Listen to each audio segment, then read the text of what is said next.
This podcast is a member of the Voices of Wrestling Podcasting Network. Visit voicesofwrestling.com to hear the rest of our great podcasts, as well as show reviews, columns, opinions, and updates across the world of wrestling.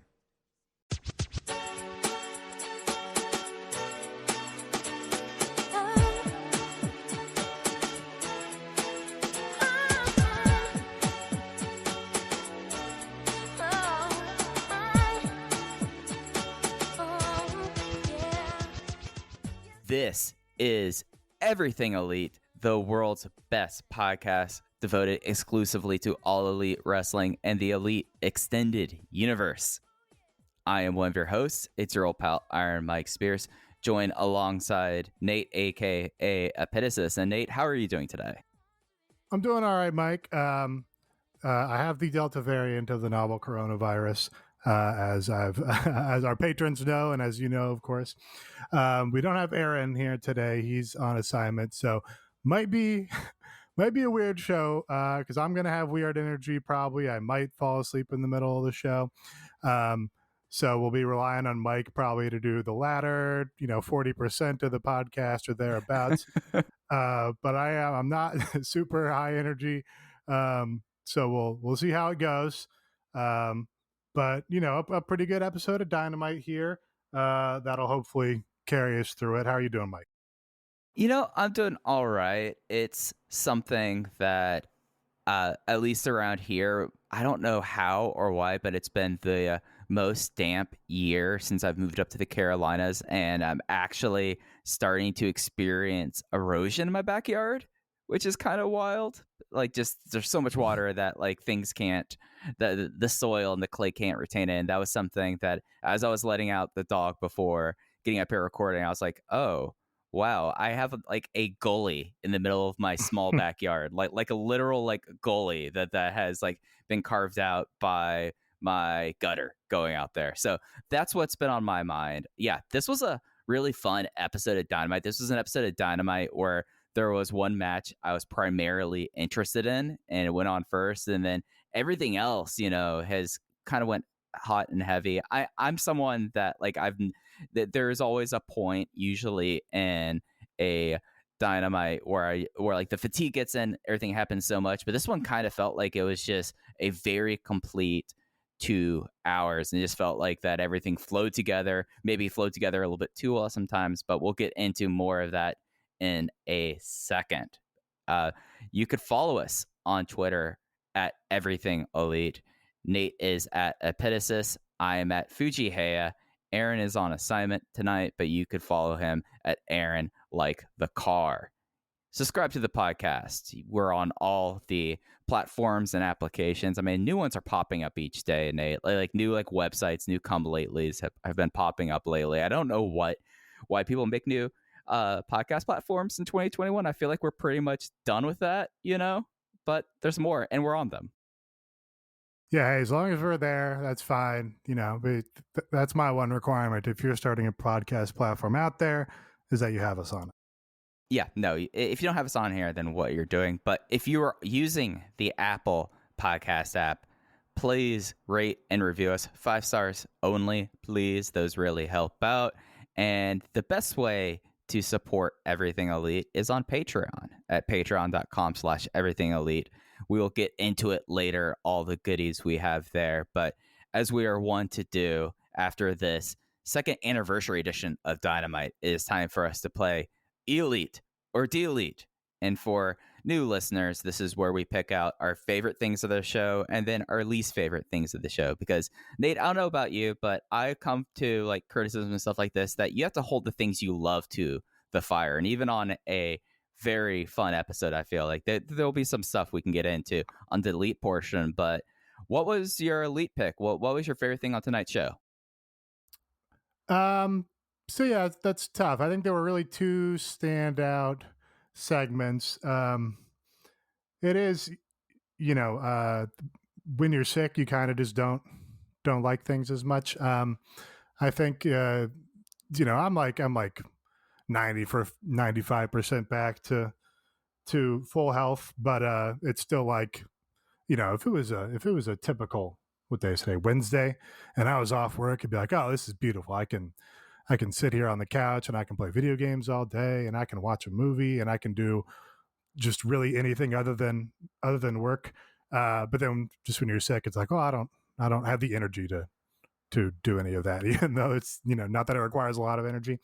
If that makes any sense. So it's hard to sort of get your interest peaked, get your energy up, get your excitement up. But I thought the main event finish, well, not even the main event finish, the main event winner would be my elite selection for this show. Adam Hangman Page coming back as the Joker in this match to a big reaction, an Adam Cole-esque reaction on this show.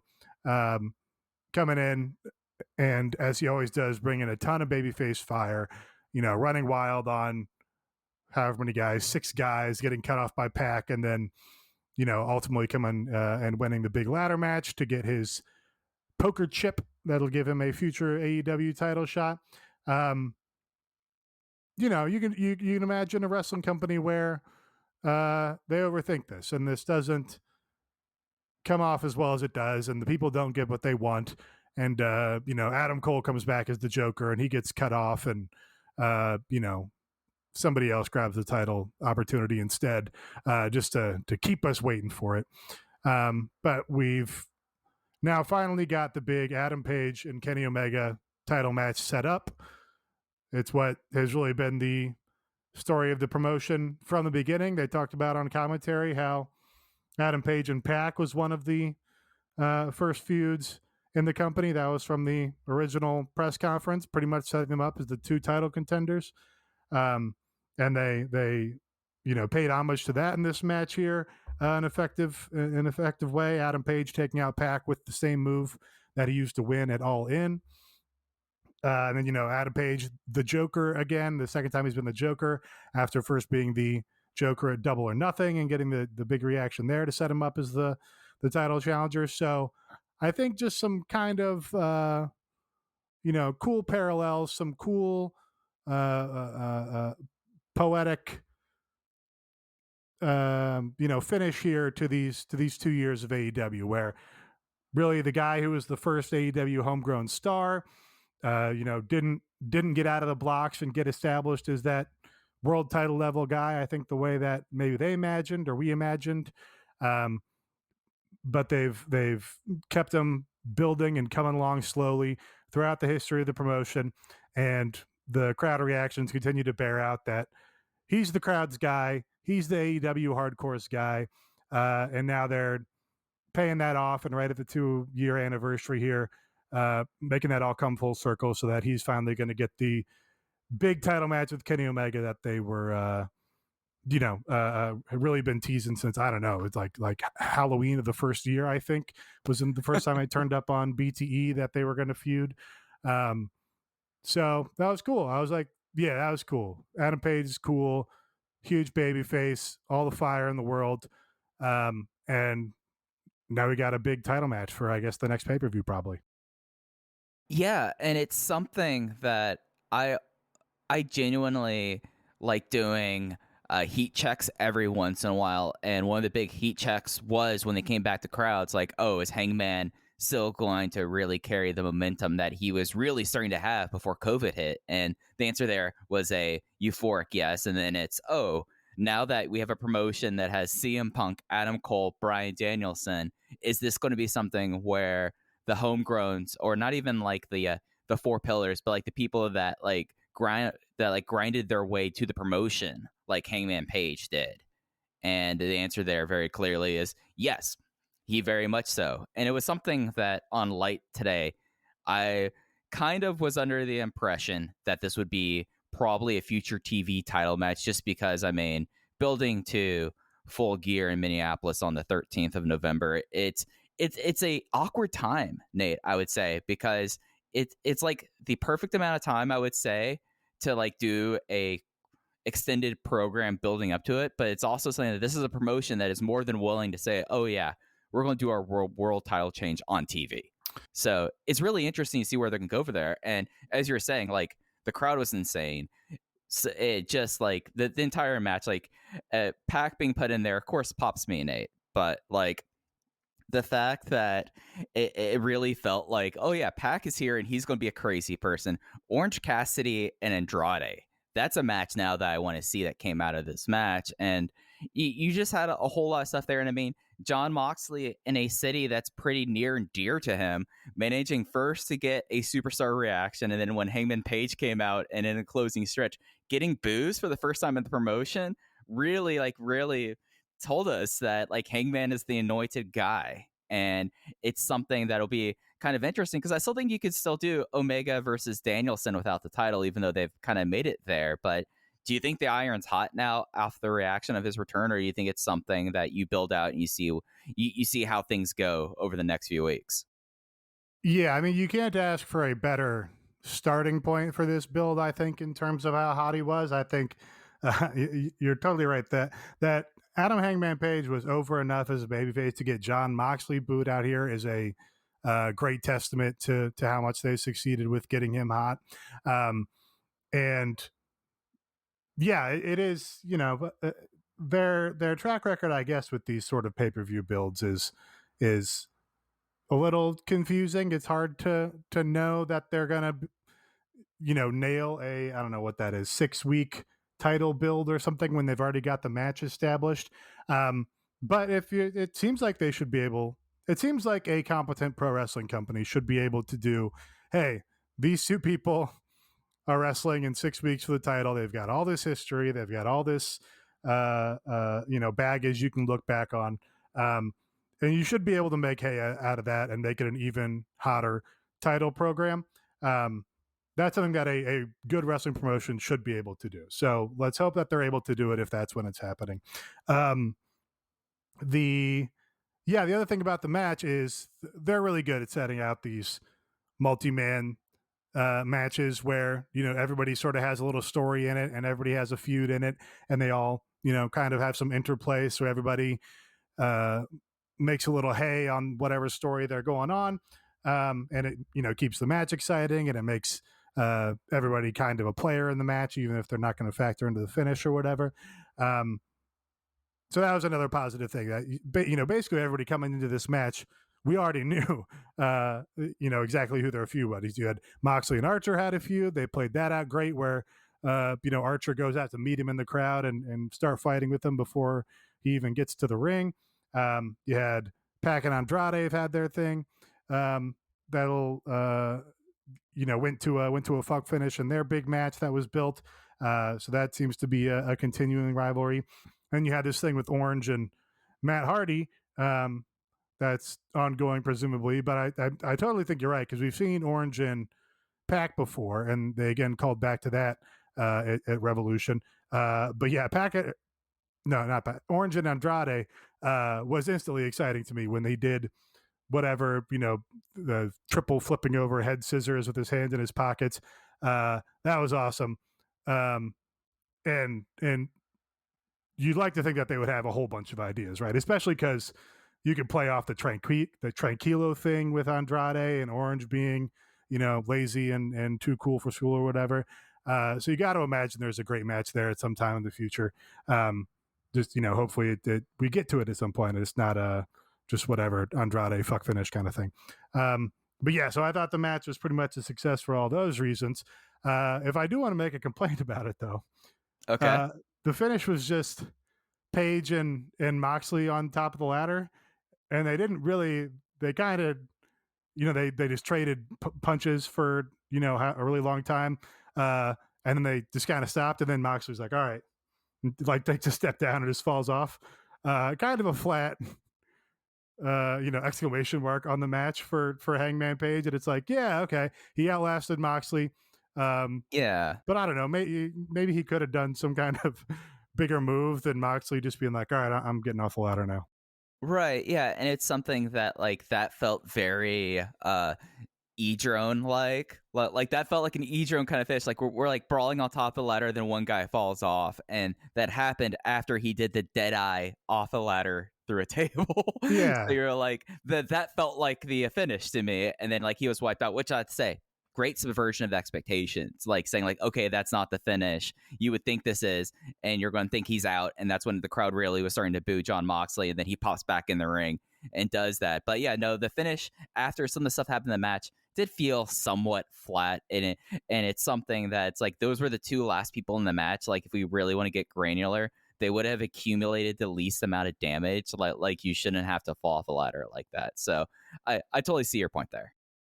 Yeah, just something bigger. I don't know. I guess there's a bias in ladder matches that they want to end them with like multiple people on the ladder. Like, oh, Right. These are our two final people who are going to be closest, which means we have to do the shot of both of them at the top of the ladder fighting over it. And that I don't know if that's always the best or most exciting or most interesting or most dynamic finish to a ladder match is always going to that. Like maybe just have, Hangman lay him out with the buckshot lariat and throw him out, and then he's got the ring to himself and he can set it up and climb it. I don't know.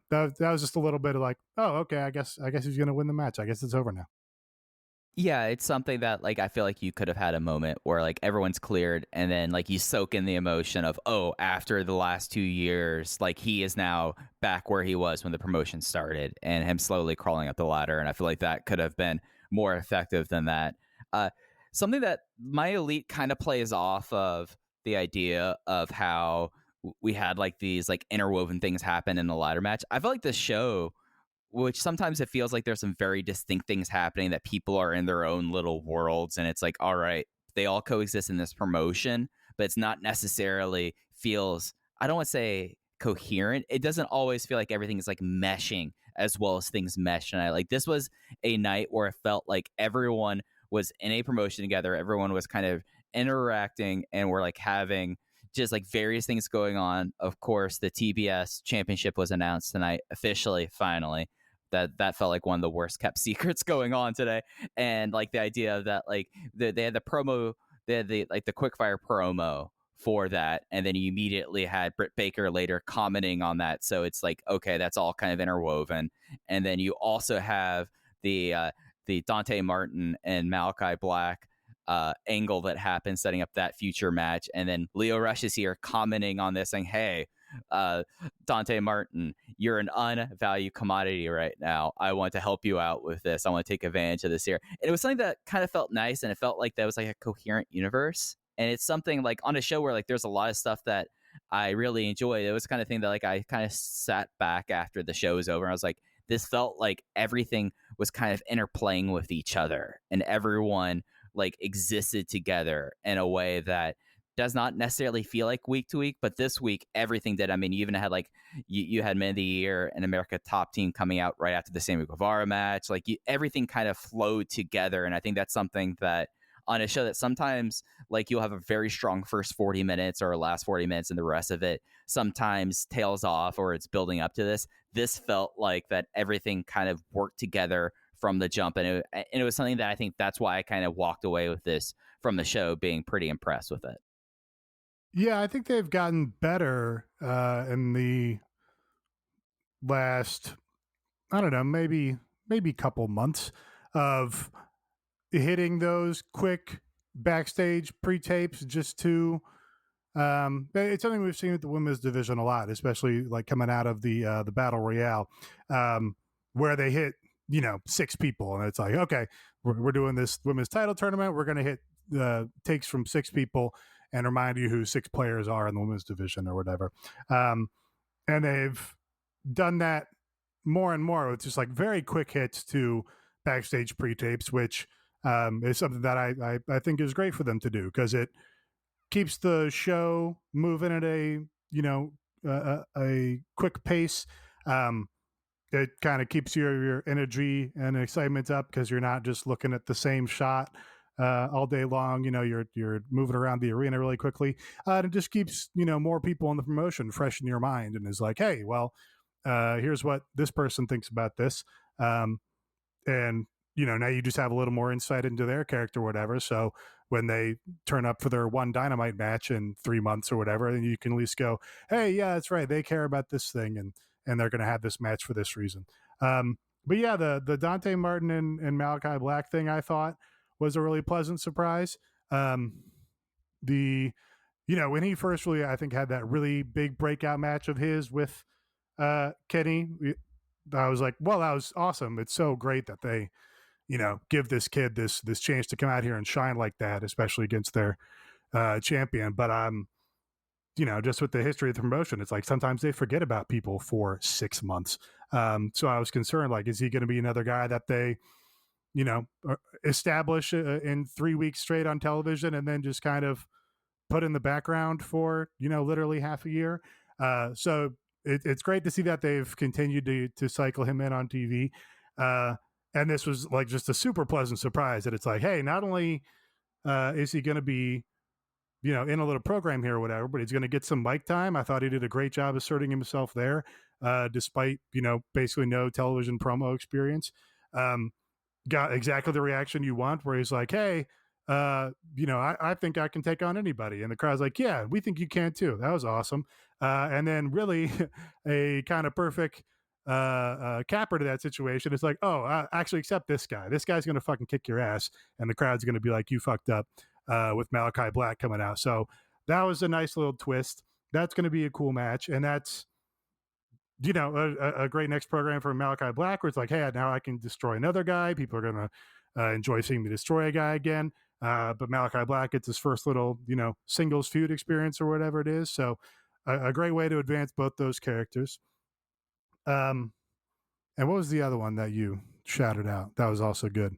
Oh, the American Top Team thing. Mm-hmm. Yeah, that was another pleasant surprise. It was like, yeah, we know Sammy and Jericho are whatever, inner circle, even though that's like, kind of faded to the background.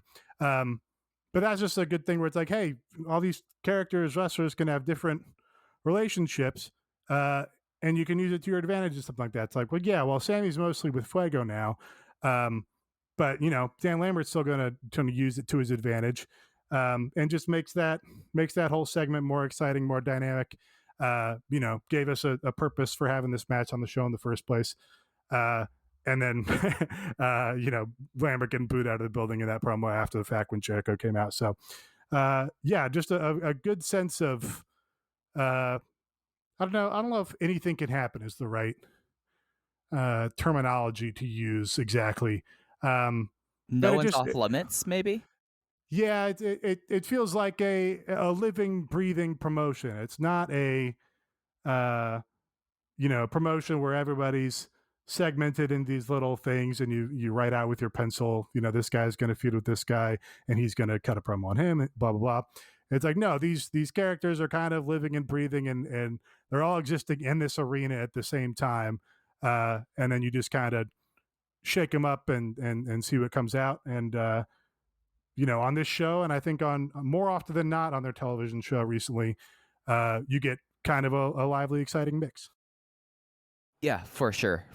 So listener elite, with Aaron gone, we're going to have two listener elites. The first one is Sean Thurman building up the Sheeta win only to have her lose, which, that was something. As soon as I saw that crystal, it's like, oh, this is going to get involved in the match somehow. Real Cutco ass best in district crystal that Hikaru Shida was getting for her big milestone. So I really like that. And then Cowboy Bean said, honestly, Cody saying, what are you going to do? Shoot me to Arn. So two strong listener elites here. And if you want to submit your own listener elite, sign up at patreon.com/everythingelite. In the Discord, we have just on the show, we have a channel for everything for elite or delete, and you just drop them in there and we'll talk about them on the show. All right, Nate. So I was pretty high on the show. I know that this is a COVID game for you and that kind of affects things. What were the things on the show that you didn't like? What would you delete from tonight's program? Kind of a broken record on this. The Team Taz thing is just always, so the Team Taz program with Punk was going pretty great, right? Then we go back. Brian Cage is back. He's back in the promotion. He shows up to shut down Ricky Starks, who was promoing on him in the ring. I don't know. All these. This is kind of the same story with the Team Taz feud with Darby, where it's like I feel like we've seen this segment 16 times. And this now is going back to the promotion before it had CM Punk, and the promotion before it had Bryan Danielson, and the promotion before it, upgraded and became a more important promotion. And we're just going back to these like afterthought angles where half the time they were doing them like during the ad break, or they were doing it like during the dark taping, and then they do like a recap on Dynamite, right? Where it's like, hey, Ricky Starks is here, and he's going to promo on Brian Cage, and then Brian Cage is going to run out with no shirt on. He's going to chase him off. And it feels like we've done it 15 times. It feels like it's not that important to the promotion. It feels that the promotion doesn't really care about it because it's always the shortest segment on the show, and it's always jammed in immediately after or immediately before an ad break or whatever. And I guess I don't even mind that the promotion doesn't really care about it, because I don't really care about it, because I don't care about Brian Cage's babyface. I think that sucks.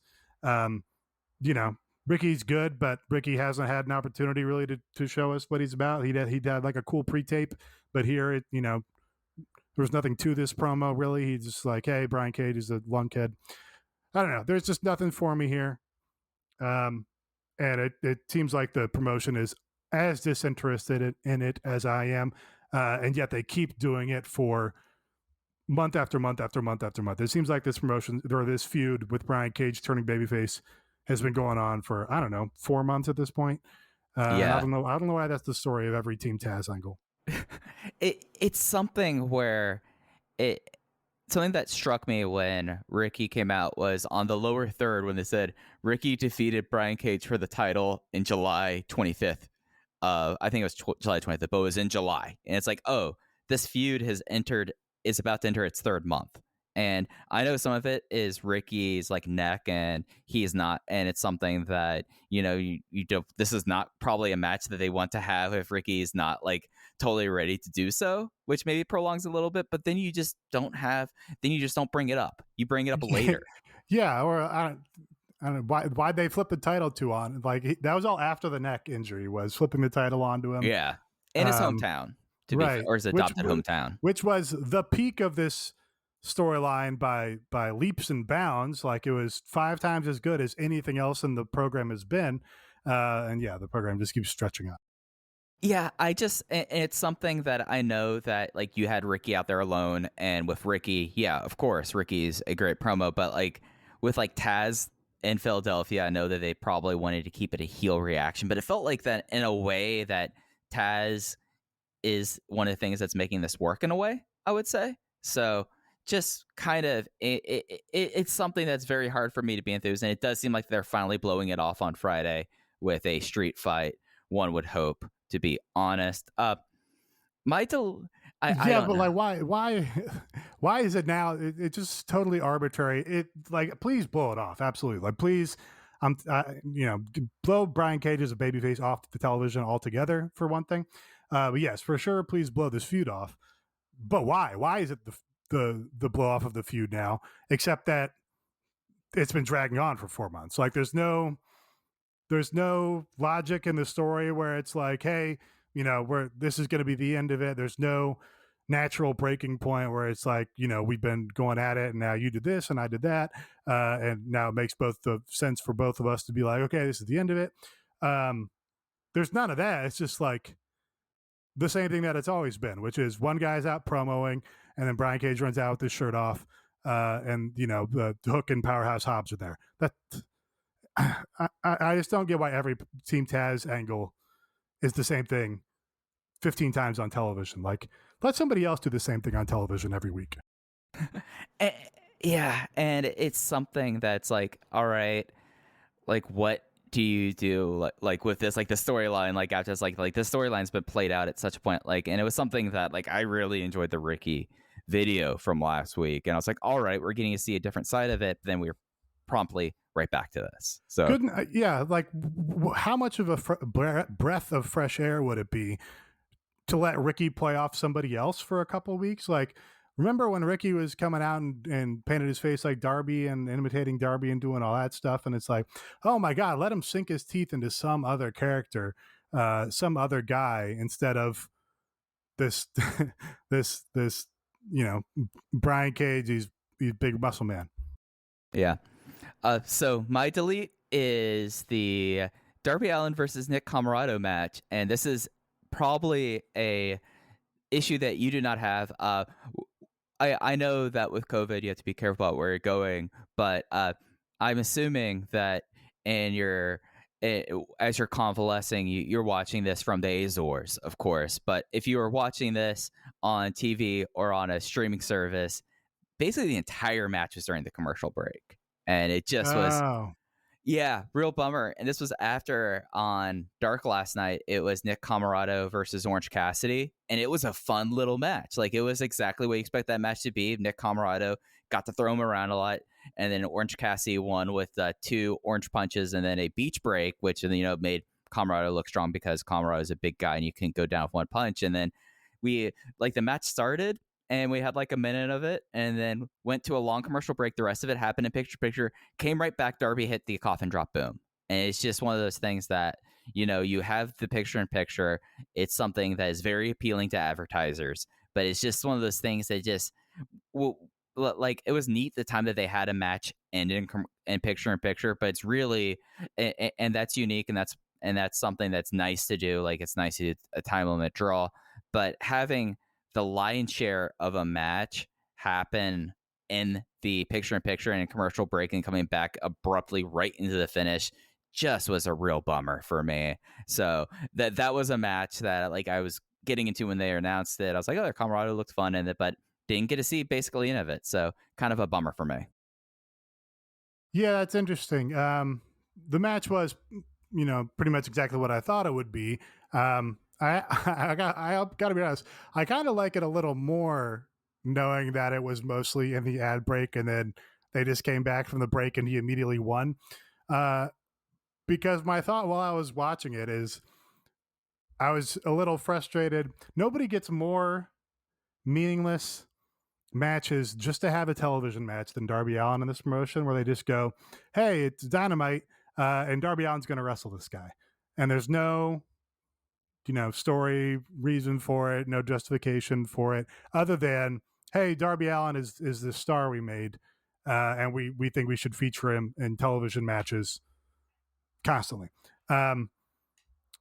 which is good. But I guess while I was watching it, I was like, yeah, okay, I know this match is going to be, I know Darby's going to win. Couldn't the Gun Club kill a guy in an ad break and get a big win over some babyface team in an ad break to establish them and further their thing about how they're undefeated, right? Yeah. It just felt like, I don't know, in a promotion where there's such a appetite for time. There's so much competition for television time in the promotion. I guess I was just like, Darby doesn't need the benefit of all this extra television time. Like, Darby is super established. He's a star in the promotion. He's super fine. You can heat him up for his big MJF program with just the angle that they did later in the show. He doesn't also have to have a Nick Comoroto match for basically no reason. Meanwhile, you have 60 other people who are trying to find their footing, who's like, maybe you could put them on TV and they could, kill a jobber in 5 minutes coming out of an ad break. And it would just be, that television time would be worth 100 times to the Gun Club than it would to Darby Allin. Yeah, especially because Darby's in this MJF feud. So this is completely just an out of context match. So you could have used it for something else. And he gets more of those out of context matches than anybody else in the company, I think. Yeah, at least on Dynamite, I would say that the fact that Hikaru Shida, this was her first televised match since since losing the title, but has had 13 matches on Dark just to have matches on Dark, is the only other person I would say kind of has that. But it's a very similar. The Dark match. None of the Dark matches count to me at all because they're totally invisible to me. But yeah, for television matches, Dark. I don't know. Does Darby ever wrestle on Dark anymore? No, it's right? Occasionally, but it's like once maybe a month he'll be on either Dark or Elevation and he'll win a match in 2 minutes, or if it's against a televised person like a not Daniel Garcia because I already had that match, but like someone of that ilk, it'll go 8 minutes and he'll win. Okay. Yeah, I mean, yeah, it's kind of a weird complaint to have, I suppose, because that is what they should be doing. Is like, hey, Darby's one of our big stars. You should be able to, see Darby with some regularity when you turn into our television show. Moxley probably has a good amount of those totally contextless matches that they just announced to have a Moxley match. He's probably like second place behind Darby in terms of those. So I get it that's, a way to underline that these guys are stars. But it is, at some point you've reached a level of diminishing returns with how often you just put those guys in meaningless matches just to have them. Oh yeah, for sure. But we need to get a strength of schedule going in AEW and how it applies to things. Like there's too many cheap wins here. But listener deletes. Alex Ron Johnson saying 2 different things were up next. They really hammered home up next, and something else was up next tonight. And then Tharos had one that I was really, really pissed about, but I was going to save it for his listener delete, and that is telling people to turn in 10 minutes early to see the entrances and not showing Bryan Danielson's. And I like to just add an addendum. It wasn't just on social media. It was not on television either, which just felt like insane to me, Nate. Just, yeah, you had all... Did Danielson not enter, or what? How did he not? So the deal was that they had it streaming 10 minutes so they could start the show with everyone in the ring ready to go. So they like filled time, and they introduced like Jim Ross and like Tony Schiavone, and then there was like awkward silence for a little bit, and then they started doing the entrances. All of the Super Elites entrances happened. Jurassic Expresses happened. Christians happened, and then they cut the feed. And no Danielson entrance. Huh. That's funny. Yeah, seems like if you're going out of your way to turn into something to see the entrances, you should give the people the entrances. Yes, I mean, it was all about the boom. We got the boom, but you also want to be, I think it's Born for Greatness is his name. I don't have a really good pun there. Just really wild, the fact that happened, and just kind of irked me. I'm glad that kind of irked others as well. This episode of Everything Elite is brought to you by our friends at MyBookie. With over $500,000 in contest prize money up for grabs, the NFL is back in action, and so is winning season at MyBookie. And what you can do with this is you head to mybookie.ag to choose from a variety of boosts and free bets and get in on the fan favorite $100,000 super contest, which costs only $10 to enter. And this is what you do. This is a season-long thing. And what you do is you pick 5 games against the spread each week, and each win gets you a point, and each point gets you closer to the grand prize. So you hop in there. It's still early in the season. You can make up your points there. And in order to get you started on the super contest, you make your first deposit at mybookie.ag and use the promo code ELITE to receive instantly double your deposit. That's double your money to double your winnings with your first ever deposit using promo code ELITE. And Nate, I did look up there's one bet I wanted to talk to you about real quickly here, but before we get out of this ad break here, the 2021-2022 College Football National Championship pool, they still have this open here, and University of Miami, our alma mater, is still listed. Do you want to take a guess at what the odds are for the 2 and 3 University of Miami, Florida Hurricanes are right now? Just take a guess. Really, 2 and 3? That is dire, dude. It's been a really bad. What did year. What did we start ranked at? Like 14? It was like top 15th. Yeah, no, really overrated there. But yeah, we're still listed. You can still put money on the University of Miami of Florida Hurricanes though. 50,000 to 1. 50,000 to 1 is it? God damn it. Not the worst odds in the pool. Not the worst odds. Wait, was that it? Yeah, they're plus 50,000. Holy shit. Dude, I should be a bookmaker apparently. I nailed that. Apparently so. So schools that have better odds than University of Miami to win the college football national titles. Wake Forest has half the odds at plus 25,000. Wake Forest. That's a better bet. better bet is Wake Forest right now. Coastal Carolina, the Chanticleers, plus 40,000. The worst odds, however, are for University of Tennessee, Cal, Minnesota, Stanford, Arizona, Army. It feels kind of weird betting on Army for college football, by the way. Duke and Oregon State, who are at plus 75,000. Those are the only ones that are worse than University of Miami right now. Yeah, I guess at least we're not Duke. We can always take pride in not being Duke.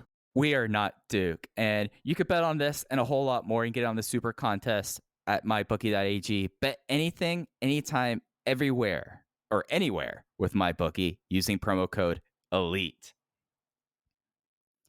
So going down the rest of the show, well, the show opened up as we were just talking about with the 8-man tag. It was the Super Elite of Kenny Omega, the Young Bucks, and Adam Cole versus Bryan Danielson, Christian, and the Jurassic Express, consisting of Luchasaurus and Jungle Boy. The finish was a quadruple BTE trigger on Jungle Boy, and this was fun, but this match was not one of the better 8-man tags, and it was an 8-man tag that I would say had some moments that went wrong pretty badly, Nate. Yeah, I mean, the floor for this match is a super high floor, obviously, so it was still probably, I think, the second best match on the show, but, you know, kind of, yeah, it's funny. It's like, kind of knew all the beats that it was going to go through. They just signed Bobby Fish. Yeah, they just got the fucking graphic. Sky Blue has not had the graphic yet, but Bobby Fish has. I honestly, so just going totally far afield from this match. I like 75% through the Bobby Fish match. Tony Schiavone was like, "Oh, this is part of the TNT Open Challenge." It's like this is the first time it's been mentioned that this is part of the Open Challenge. Like, Sammy won the belt. Bobby did this tweet. They kept saying that it was Forbidden Door, even though he doesn't work for another company. It's not like he's working in New Japan. He's in the MLW 2021 Opera Cup. Okay. so he doesn't work for other companies. Yes, right. Yeah, right. That's not a Forbidden Door situation going back to the earliest days of AEW, that the MLW contracts are just fake. But they kept saying Forbidden Door, and it's like, well, it's not a Forbidden Door. He's literally just a guy who got fired because he's 70 years old. But okay. And then all of a sudden Tony was like, this is part of the TNT Open Challenge, that we're doing an open challenge for this belt. And I was like, oh, that's weird that they just decided in the middle of this match that it's going to be an open challenge match. And my hope was, oh, Tony decided that he's not signing Bobby Fish because of this match, so now it's an open challenge match. But apparently it's not the case, even though, you know, he didn't fucking show me anything in that match. That match was absolutely the lowest point for the crowd on this show, was the Bobby Fish and Sammy Guevara match, even though Sammy was very over and got big reactions coming out.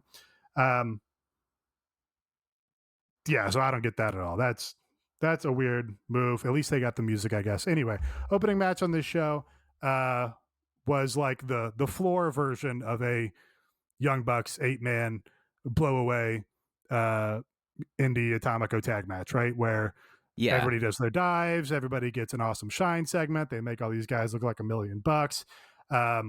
You know, everybody's sliding in and out of the ring and coming into focus when appropriate. Except that, like, Kenny did the weirdest botch I've ever seen on his assisted powerbomb to Luchasaurus. That was really weird. And then they also did a weird big, like, injury angle to Christian in the middle of the match. And then the other weird element is like, oh, you have Bryan Danielson is here in this match, who like wants to do his I'm super violent, I'm going to kick your head in and do my cattle mutilation stuff. But now I'm also like in the middle of this comedy feud with the goofball elite. So yeah, it was weird, but still probably, you know, the second best match on the show, because that's just kind of the baseline for these guys. Yeah, no, it was something that I like it when matches go a little bit awry. I like it when like it shows you humanity, and it shows that like, yeah, no, like the Young Bucks are, if not the best tag team of all time, they're a top 3 tag team. But sometimes things don't work out for them. Sometimes Nick has to really reach out to touch Christian's butt on a indie taker to the floor. Sometimes a quadruple power bomb you're just not going to make it work out that. But it was just something that, yeah, no, I felt like that other than like, you're not going to compare the reaction that Hangman got to anything else on the show. You're not going to like that. That match was insane enough. But yeah, no, you're absolutely right. This was the number 2 match on the show. It was the floor, not the ceiling there.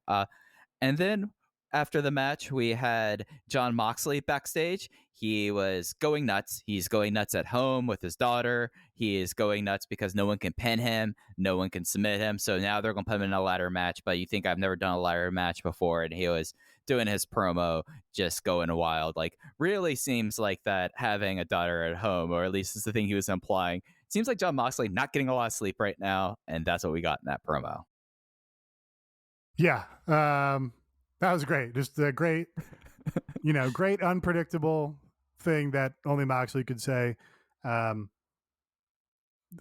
his daughter's insane or whatever, and that's gonna drive him to be an even crazier pro wrestler. That's why he's one of the best guys on the stick. Absolutely. Then we had CM Punk coming out. He came out wearing black and red Nikes. He did a crowd dive. He did a whole bunch of Philly stuff, talking about when he was with Ring of Honor and led the ROH training school, and was very proud and dated himself, saying that he got himself a iPod and a laptop, and he felt like the richest guy in the world because he got it through pro wrestling. Then he tried to cater to the crowd, talking about cheesesteaks. He messed up, said cheesecake, and then he got the crowd back by saying, "What do you want, cheesesteaks or cheesecakes?" And he was like, "Yeah." It's like, "Do you want me to buy those for you?" "Yeah." It's like, "You can go buy your own cheesesteaks." And then he challenged Daniel Garcia, gave his sneakers to a kid in an Orange Cassidy get up in the front row, and we have that match coming up for Rampage. Yeah, I mean, that kid doesn't. The kid's got front row tickets. He doesn't need free fucking shoes. Like, I don't. free. Wow, I'm such a great baby face. I'm gonna give the kid some free $500 shoes. The kid's in the front row. Yeah. Next to like fans. Give the kid in the fucking back row the free shoes. That's so annoying to me. Nate, what he should have done is tied them up, swung them around, and just launched it into the crowd. But that might have been an incident. But yeah, no, the front row. Why are you giving to the kid? They would have been. I guess maybe people would have fought over the shoes or whatever. But I don't know. That was so silly to me. Yeah, I mean, he almost lost them when he said cheesecakes. Like the energy got weird. Like there was booing. He almost lost them when he said cheesecakes, which is incredible. Such a funny man. People fucking love being territorial about their foodstuffs. Yeah, I feel like now he has to go to each town and be like, "All right, Norfolk, Virginia, let's talk about your crab boils." Like and he has to nail it, or else the crowd's going to eat him alive, and he's got to offer to buy them their regional delicacy. Yeah, that's right. After that, we had Arn Anderson lighting things on fire, tossing a blazer in a barrel. The camera went up, and it was revealed that it was Cody and Brandy's backyard. Cody was just like, "What are you doing here? What's going on here?" Arn had him remove his tie when he came out there, and Cody's like, "You don't need to throw my tie in the fire. You don't need to do that." And then Arn just like disrespectfully just slapped him, and then Cody went like, "Here," and Arn Anderson over the past 7 days has just had a complete renaissance of just being a violent old man, and it kind of rules right now. Yeah, I mean, I guess kind of a novel idea. Like, hey, I know we've put Arn Anderson on television for like a year straight, and he's just been a waste of space and not done anything. And I know we've been doing that, but hey, what if we make him be fucking out of his mind and engaging on the microphone and do weird skits where he's lighting trash fires in Cody's backyard? Yeah, these 2 weeks are, by far the two most interesting things that Arn Anderson's done in this company. And I would say basically the only interesting things that Arn Anderson's done in this company. So, kudos to them on that, I guess, where it's like, wow, you really annoyed us with Arn Anderson and this promotion for X number of months. And then now you're actually going to do something weird and unpredictable and, kind of exciting with him. That's kind of surprising, but I'm in for it. Yeah, it's something where I feel like that Arn Anderson is just going to be beating the crap out of Cody for like the next while, I guess, before he gets his head on straight so he can go and finally face Malachi Black with his head on straight. And I'm here for it. I mean, he's already talked about pulling guns. He slapped someone that is his I guess he no longer quit being his head coach. I guess he's back to being the head coach now, and he burnt his clothes. So I'm excited to see what Arn Anderson's going to do next week. Like, there's a lot of ways we can go with this, and all of them I feel like are equally interesting. After that was the TNT title match, Sammy Guevara versus Bobby Fish. Sammy won with a GTH that I will give Bobby Fish credit. He took that GTH and made it look like murder here. We've already kind of talked about this. Bobby Fish did get Dance Away. Tony is willing to go license production music from ROH because people tweeted him to do that. Maybe he was like, I like Dance Away. That's going to be his theme here still. Post-match, Men of the Year and America Top Team came out, beat down Sammy. Fuego came out for the save, got beat down immediately. Then Jericho and Hager came out to clear the ring.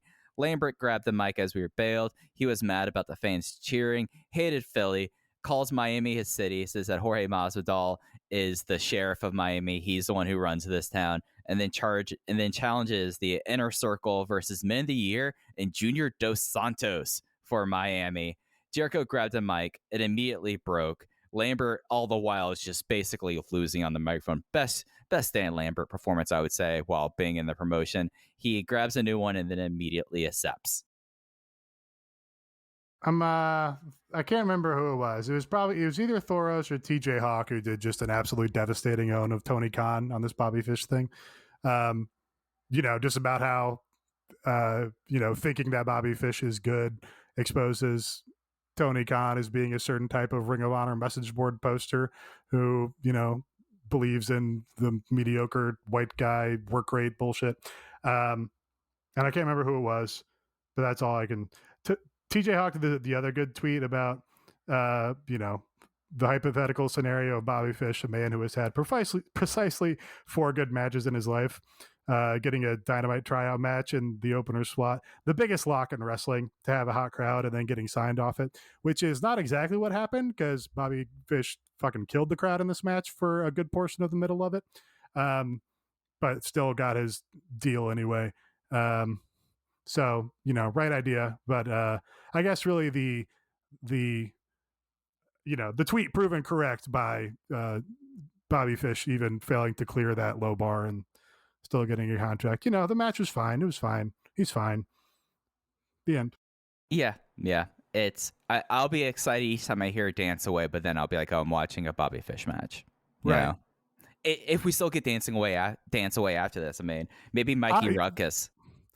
No, I think Mikey Ruckus did do a tweet that's like he did a theme for him if they couldn't get Dance Away. So I think that means that Dance Away was their priority. But yeah, honestly, I was just annoyed. I was annoyed that they got Dance Away. He's like, God damn it, I don't want one thing to be happy about with this guy. Yeah, he doesn't fucking need the favor. Yeah, you want your hate to remain pure. You don't want anything tainting it. I totally get that.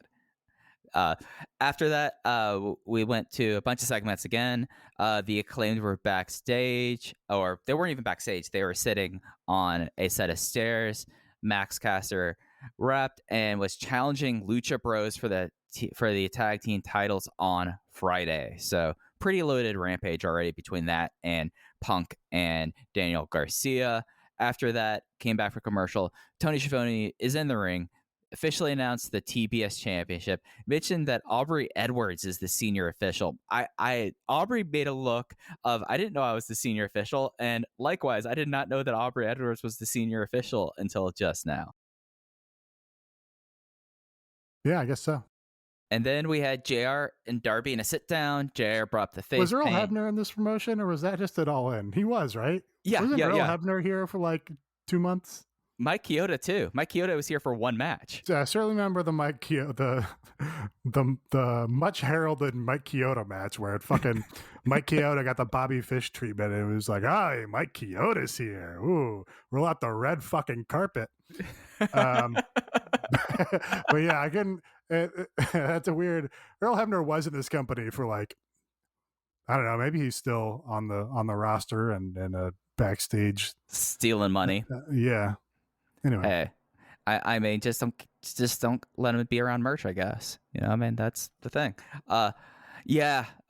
So then we had JR and Darby. JR brings up the face paint. Darby talked about his uncle and how he feels dead inside, and kind of going over the backstory about his uncle being a drunk driver and killing himself in a car wreck that Darby was in the car as well, and Darby survived, and that's how he feels half dead inside. He closing out the segment, he said he's seen someone like Max 1,000 times before, but Max has never faced a Darby Allin. So I thought that was pretty effective. Isn't this something they've said on commentary like 15 times? About especially his uncle? Yeah, especially when they were first starting up the Darby push. I think they told the story about, he got in the car with his drunk uncle and he died, and that's why he painted his face. It felt like it's been in the text of this promotion for a year plus. So it's a little annoying to then do a big show of like, oh, Max is going to say for heat, and then we're going to be like, yeah, I'm going to be honest and tell you about it, JR, in a big interview. And it's like, everyone knows already. Yeah, no, that's why I thought like the part where he was like, oh yeah, no, that happened, and then he brought up like, okay, Max is going to have a unique experience. Like that's what saved this segment. I feel like was Darby at the end, like talking about that, because the rest of it, you're absolutely right. It's well-trodden territory at this point. And then we had Darby Allin versus Nick Comoroto. We talked about that before. Darby won with a coffin drop coming back from break. Afterwards, QT Marshall tried a diamond cutter that Sting no-sold, and then he kicked him low and hit a scorpion death drop because Sting is cool enough that he can just shake off DDP's finish. Yeah. It is. We've reached a point now, I guess, with Sting where he has to do this on every show. He has to death drop somebody. But I was super impressed by his no-sell. Because he's, 60 plus years old or whatever. I guess they just positioned it super perfectly where he was right next to the ropes, but he got up in a fucking flash. Like it was the smoothest thing you'd ever see, where he took that bump and then he's right back on his feet. And it was like, that's a fucking pro, man. That guy has no-sold stuff 2,000 times and he knows how to do it. And I'm just like, man, I'm not getting tired of that. Yeah, he has the power of being over, and he just no-sells things. And he got up so quickly that for a second I was like, did he shove him off? It's like, oh no, he just did not act like it was a thing. I was like, hell yes, Sting. I don't know. I think he used the ropes to get immediately on his feet, but like not even, you don't notice for a second where it like sticks out to you. It's like, oh, he pulled himself up. Like, no, he's just on his feet now. Fucking a pro, man. What a king. We went backstage for some promos again. Dark Order is now a horizontally organized co-op. And Evil Uno said, hey, we're going to do everything as a family. We're going to do it. We're going to vote on this. And then John Silver put up the claw and everyone else did. And he was like, heh, heh, heh. John Silver has a great laugh for that. And John Silver got angry because now Alan Angels is unmasked. And he wants Alan Angels to put the mask back on, because without the mask, he looks just like Stu Grayson, because John Silver does not. He's face blind. They all flicker, and then Anna snapped them all back into shape. Yeah, I hated the storyline basically throughout it anyway. So I'm not coming to it from a place where it's like I'm not a partisan party on this storyline. The whole thing where they all just dump on Alan Angels, that should have been the fucking progress they made, where they stopped doing that now. But they just kept doing it again, where it's like, hey, we all fucking hate Alan Angels, we're gonna make fun of him all the time, and that's the big joke, like we're in middle school or whatever. That should be where we fucking see any sort of development or progress or any sort of fucking purpose to this storyline. But they think that's big money because it's so funny that they're all like, hey, you fucking suck and you smell, blah blah blah. This is, I mean, he doesn't. It's not like he's also just like actually their friend and it's like all part of the bit or whatever. Mm-hmm. He's not their friend.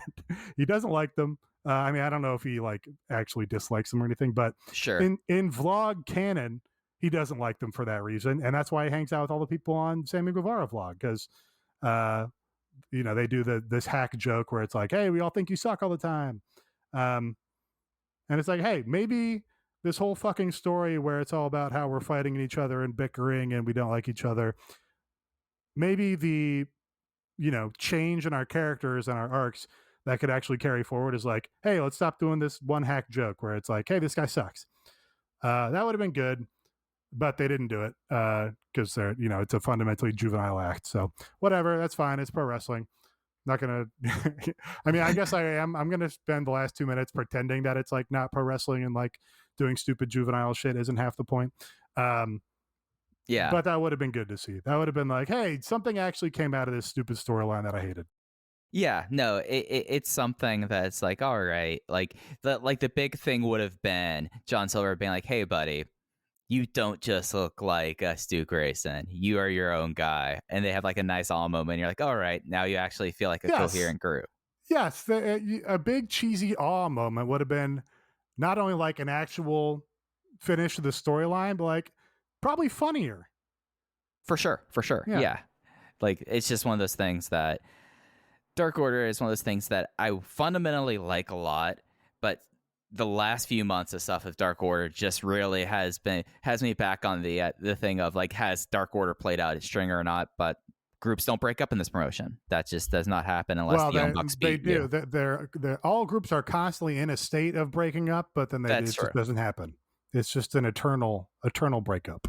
Yeah, no, it's like a bad relationship that you just can't, cut the string there. So then we had the Dante Martin and Malachi Black segment. Dante's here to fight everyone. Good promo for Dante. Dante, surprisingly, like, it's one of those things that I feel like, I know we talked about this a little bit before, we feel like that Dante was like a work in progress. Instead, he is closer to being like fully actualized, like reaching his potential to begin with. The lights going out, Malachi Black came out. Black missed in the spin kick and the blackout. And then for a second, I thought he kicked him out of frame because when lights came back up, Dante was out of the ring, but Malachi Black accepted. So that was awesome. I'm really stoked for that match whenever that match happens. Then we had the Ricky Starks Brian Cage thing. Then we went to the back. We had these quickfire promos that we were talking about earlier. Thunder Rosa, Sky Blue, Ruby Soho, and Jade Cargill are in the TBS title tournament. Jade, of course, wanted everyone to know that I missed the quote. You see, Aaron usually writes these that bit show. Yeah, that it's going to be that bit show title. Sky Blue had very much like the first day of school promo, you would say. Well, so yes, I mean, I've seen Sky Blue like at AEW or whatever probably half a dozen times. It's definitely the first time I've ever heard her speak. Okay, I was wondering this because I was I didn't want to be mean, but has she cut a promo before? Because it might have been the first time she's ever spoken, judging by this, because it's like extremely soft spoken. It works for her thing. She's got a very I'm a fresh faced attractive young woman or whatever, so it doesn't go against what her character is going to be in this promotion at this time. But it was very funny. It's like, oh, like you guys need to like boost her microphone a little bit or something because you can barely hear her. Yeah. That was like the other thing I was wondering. I was like, is this a production thing or is she just a very soft-spoken person? And is this like something that she's not very familiar with? And just all in all, I was like, hey, Sky Blue is sticking around. That's awesome. I'm all for that. And I was just like, oh, Sky, this was not that. But so we have like 4 women that are in the tournament. I know that Nyla has tweeted about this.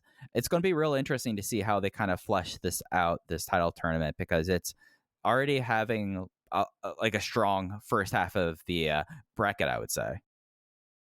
Yeah, I kind of don't care. I don't know. It's like, why did we introduce a second singles belt? There's still only going to be 1 match per show, and there's already 1 belt. You need 2 belts when you have 1 match per show. That doesn't make any sense to me, but I don't care. Here's what I do care about. Okay. Jade does her that bitch show line. Good line. That's a funny line. But we already heard it because she tweeted it, I don't know, 2 weeks ago. And fucking half the other women in the promotion did this also, because half the women responded on Twitter to the report by friend of the show Andrew Zarian of the Matt Men that there's going to be, the new women's title, the TBS title. And all these women just responded to it on social media when the promotion had not announced it and would not be announcing it for. We need better social media discipline from the people on this promotion. That's insane to me. You can't have Jade Cargill, boosting dirt sheet reports that are like, "Hey, here comes this new title to AEW," and Jade Cargill going, "I'm going to win that. That's mine. That bitch show. Give me the title." So we just had a fucking quote unquote big announcement from Tony Khan of this pointless second belt that everybody has known about for weeks, because the people in the promotion, people in the division, the people in the tournament are reacting to the dirt sheet reports on Twitter. That can't happen.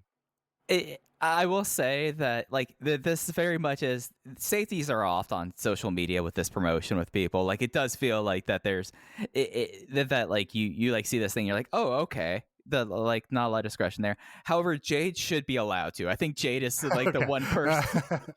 Okay, that's a good argument. I can hear that. If you're Jade, you can do that. If you're Big Swole, you cannot do that. No, but like Jade should be like, oh yeah, Andrew Saharian, he said this is going to be that bitch show title. Yeah, absolutely. So, but no, it's something that like this became like the worst kept secret because everyone kept on commenting on it. Right. Okay, great. I'm so glad we got a big announcement of something that's 2-week old news at this point. For sure. Yeah, absolutely. For sure. Then we had Hikaru Shida standing at 49 wins, going for her 50th win, of which she would win her 50th match Crystal Trophy that is given to the Cutco bestseller in her division. It was against a returning Serena Deeb. Serena Deeb won with the Serenity Lock after really taking a whole lot of the match. Like Hikaru Shida did not like steamroller. Like, this was not a 50-50 match. This was like Serena Deeb taking this match 70-30. In the post-match, Serena Deeb took the 50-match Crystal and smashed over Hikaru Shida's head, walked out there. So I guess now we have a Serena Deeb heel turn. Yeah, well, I mean, she turned heel whenever the last time she was in this promotion was, when she wrestled Riho on that. I forgot about that. Yeah. Yeah, well, so did everyone on commentary, which was very annoying to me. Like, could not have been a bigger heel. Did she come out of the heel tunnel? I think they only had one tunnel for that Daily's Place show, because it was. I'm talking about tonight. I did not know if she did or didn't. But hey, so they got some good juice out of this angle. I liked, not just having her win the trophy right away is a more interesting thing than just having her win the trophy right away, and it gave Serena Deeb the first thing in this company that she can latch on to, is like, hey, here's a little bit of juice, a little bit of identity for Serena Deeb that is like, I'm a heel and I'm such a heel, I did this to Hikaru Shida. So that's great. You're getting a lot out of a what was basically a booking fuck up by the promotion, where they originally did this 50th match on Dark or whatever. So that's all good.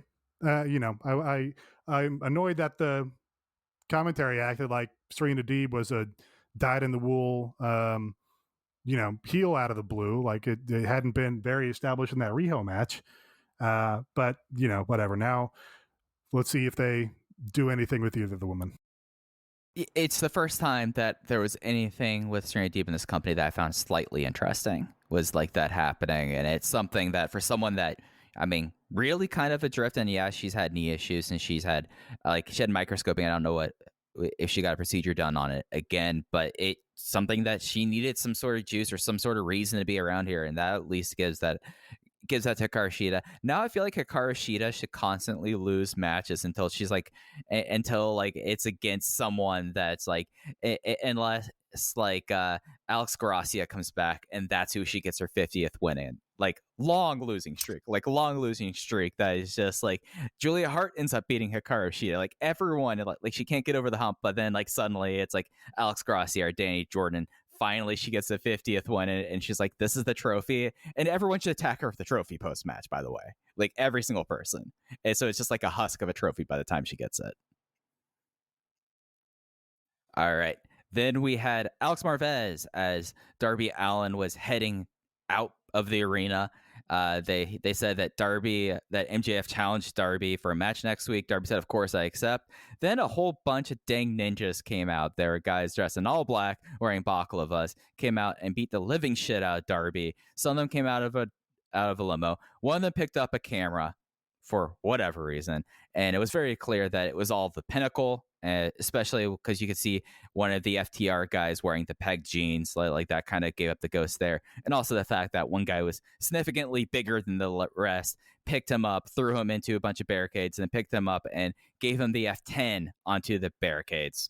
So we already have MJF taking out Darby of a match that was announced not less than 3 minutes beforehand. I did a catty post about Bobby Fish on the. Yeah, I saw that someone actually hit you with a ratio on that. Yeah, I've muted, I think, 10 repliers. Here's a beautiful thing. If you reply to me and disagree with me, I just put you on mute forever. And then you don't exist anymore. So this angle, Sean Spears, the chair joker, hits him with the chair, right? And then takes the camera from the cameraman, right? And then they have a second cameraman who's there only for the purposes of showing that Sean Spears took the first camera, right? Right, yes. Why?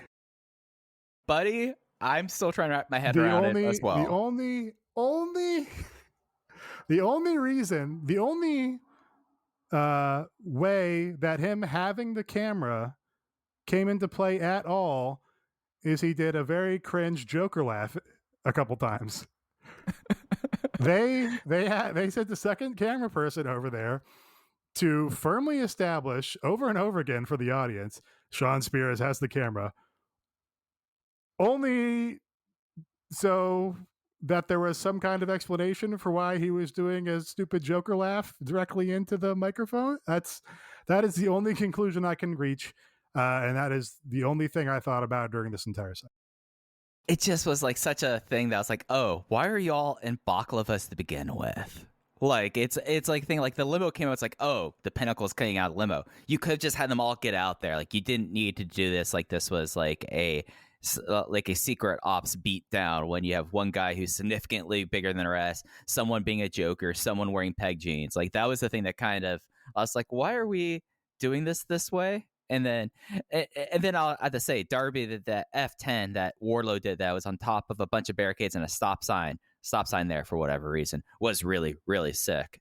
But it's just, there were a lot of things going on in this segment that I don't really want an explanation. I'm wondering if now the Pinnacle are just going to become like a secret forces unit that just wear baklavas everywhere. I'm wondering if that's their next thing. After that, we had Lio Rush backstage. LBO Leo backstage saying he's a big fan of Dante Martin, who he knew can't see this right now because of all the mist. You know, he's LBO Leo because he's a businessman.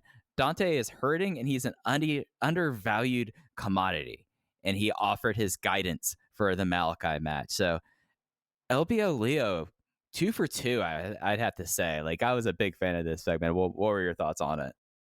That's a good pairing, Leo and Dante. I like that. Yeah. Then the last segment we had of the night was Tony Schiavone backstage with Britt Baker, Rebel, and Jamie Hayter. Britt said that the new TBS title should be the Cartoon Network title. Now all the jealous people in the back can fight amongst themselves and stop obsessing over her, and she'll just be up here watching from the top. So I like the fact that like Britt was like, all right, y'all go do this. This means that y'all aren't coming for me. I thought that was pretty solid out of her. Cartoon Network title, though, I mean, there's other parts of the Warner Media portfolio that I feel like should get a title before Cartoon Network. I feel like, I know Court TV is no longer a thing, but the Court TV title, I feel like had an opportunity there. There's just a lot of other options that Cartoon Network, other than she's calling them all clowns, I guess. Yeah, this current TBS logo just has no capital to it whatsoever. No equity with this TBS logo. They should have used. It doesn't look good on the belt. It does not look good on the belt. Well, it doesn't look good, and I mean, in general, nobody cares about it. And yeah, they should have done the classic TBS lettering, the the big serifs, in all caps instead of this. I mean, I'm sure it's not an option at all, but the TNT title has a little zing to it. It's got a little bit of, flavor. Got a little equity from the TNT brand, the Monday Nitro. Just the logo. The logo looks a little more. The TBS is just fucking Family Guy channel and goofy little. It looks like a 20. It looks like a vertical. It looks like a 2017 corporate rebrand, right? Because that's what it is, and it just doesn't have anything. There's nothing to it. Are you familiar with what the current TBS motto is? I think somebody. So it's not very funny or very funny or we're comedy or whatever. Mm-hmm. It's something since those. Always here for a good time. Okay. They stole my phrase somewhat. Whereas is that your phrase? I say something, I'm like, yeah, I had a great time. I'm having a good time there. This match was a good time. I say that a lot. Okay. Those aren't catchphrases. Good. You don't get exclusive rights to saying good time, Mike. I mean, the TV shows, but the TV show's claim date has been gone for a long time. I came in here first, so they just came out with this in 2020. I've been saying things. I had a great time. I had a good time for a while. I had a great time. That's just normal conversation. You cannot claim that I had a great time. TNT says boom, which TNT Dynamite. Yeah. Boom. Okay. Fantastic. True TV, funny because it's true. TRU.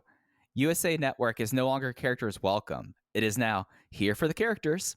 So we got to talk to these ad wizards about these mottos. This is a direct downgrade. It's like, this character welcome thing, this is over. So let's change it to something more unwieldy and less simple. That's when you can do that, that's when you're a master of branding. Yeah, for sure. And then we had the main event casino ladder match. The entrance order was Orange Cassidy with the Philadelphia 76ers mascot Franklin the dog, Pac, Andrade, Matt Hardy, Lance Archer, who came in during a commercial break, John Moxley, and then the Joker, of course, was Hangman Adam Page. Page won after they were fighting on top of the ladder, and that match was insane. Do you have any more thoughts on the match before we get out of here? No. All right. So that was Dynamite. What we have looking ahead on Rampage, we have a tag team titles match, Lucha Brothers versus The Acclaimed, CM Punk versus Daniel Garcia, Jade Cargill versus Sky Blue. For the FTW title, we have a Philly street fight, Ricky Starks versus Brian Cage. As they're moving Dynamite to Saturdays next week, we don't really have anything for the next televised show. After that, there'll be Rampage in Miami on the 15th, and they'll be back the next night with Dynamite. If you'd like to support Everything Elite, the best way to do that is at patreon.com/Everything Elite. We have 3 tiers, $3, $5, $8. Here's the deal. For $3, you get our weekly show, AEW Light. It comes out every Wednesday morning, and that is Aaron and I previewing Dynamite, talking about Dark, Elevation, and Road 2, and Nate with the BTE Quickets. At $5, you get access to all of our shows. It'll be 2 years in after Full Gear this year. It'll be 2 years of this. I think I saw it was like 400. It's maybe not 400 shows because there's other postings, but we've been doing this now for 2 years, so it's over 200 shows easily, including World Tour. That is our new show that we launched with Rampage, where every weekend we rotate around and we talk about AEW Rampage. We also do bonus shows. This week, Aaron and I did the first part of This Is Bryan Danielson, where we picked 5 matches and talked about Bryan Danielson's career through it. On the first episode, we went through the Roderick Strong match from 2005, and the next 3 matches, one of those is one of my favorite matches of all time that we talk about in the second part, the Bryan Danielson versus Shingo Takagi from Dragon Gate USA, but that will be coming out next week.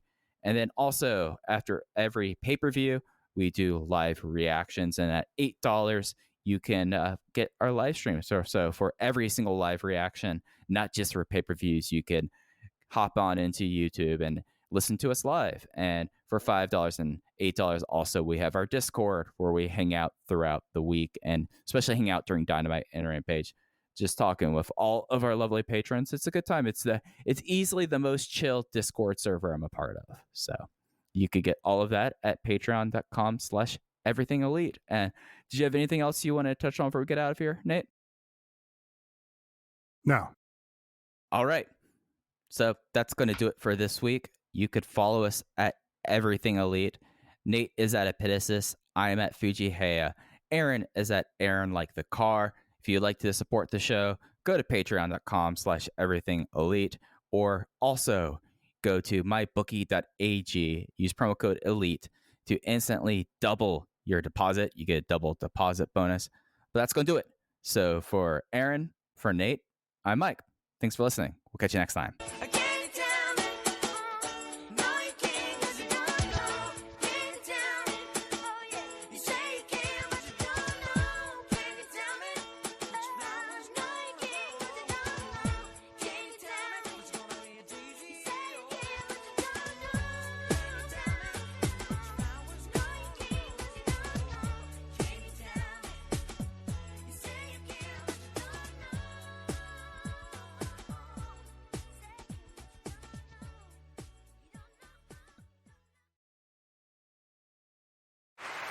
Hear that? Is that America cheering or a sausage patty sizzling to perfection? It's time to cheer for Egg McMuffin and fresh cracked eggs at McDonald's. It's time to wake up to the aroma of freshly baked biscuits and treat yourself to a real honest-to-goodness morning meal. Breakfast, it's on at McDonald's. Now enjoy a large iced coffee for just $2 and a breakfast sandwich to make a meal. Prices and participation may vary. Cannot be combined with any other offer or combo meal.